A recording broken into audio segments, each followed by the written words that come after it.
नमस्कार मित्रांनो, स्वागत आहे तुमच्या माझ्या नवीन व्हिडिओमध्ये। आज आपण बनवणार आहे हिरव्या वाटाण्याची झणझणीत अशी रस्सा भाजी।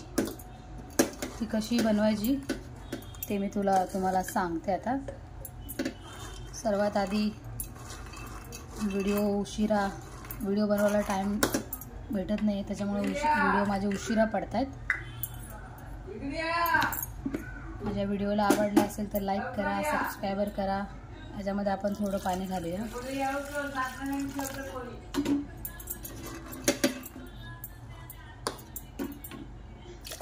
थोडं पाणी जास्त घालूया। भाजीला पण तेच पाणी आपल्याला यूज करता येईल भाजीला, त्याच्यामुळे चव पण छान येते। हे बघा, इथे मी वाटाणे घेतलेले आहेत। हे वाटाणे मी स्वच्छ असे धुवून घेतलेले आहेत। आपल्याला आता पाण्यात टाकायचे आणि त्या पाण्यासोबत आपल्याला 2 बटाटे सुद्धा टाकायचे। हे बघा, इथे मी 2 बटाटे घेतलेत, तेही स्वच्छ धुवून घेतलेले। त्याच्यामध्ये आता आपल्याला थोडं मीठ आणि हळद टाकायची।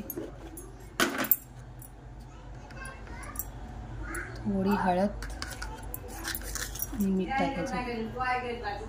आता याला आपण कुकरमध्ये 3 शिट्ट्या घेऊया। 3 शिट्ट्यामध्ये पूर्ण छान शिजेल। मऊ शिजवायचं, एकदम मऊ। आणि शक्यतो पाणी ना रस्सा भाजीला यातलंच वापरायचं, त्याच्यामुळे चव अजून छान येते। चला आपण हिरव्या वाटाण्याची रस्सा भाजी करण्यासाठी साहित्य बघूया।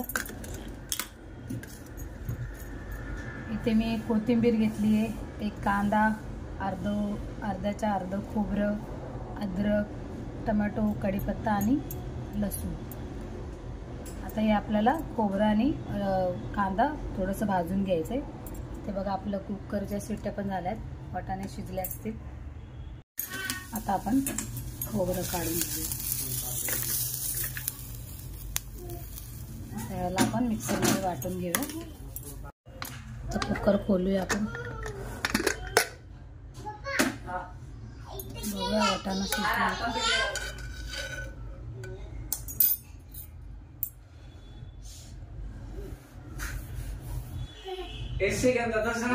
असा शिजला पाहिजे, एकदम वाटाणा एकदम मस्त मऊ शिजला पाहिजे। बटाटे भाजी करूया। इथं बटाटे कापून घेतले, कढई पण आपली तापली,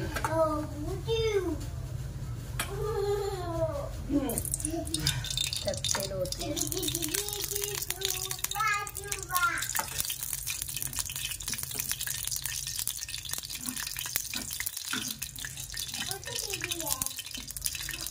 तेल आपलं तापलं,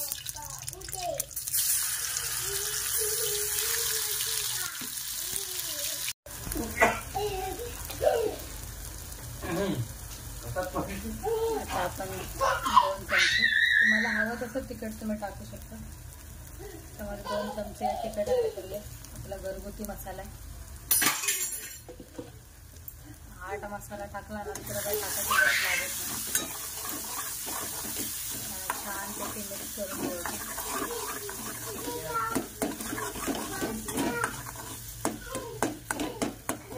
या मसाल्याला तर कम से कम 10 मिनिटं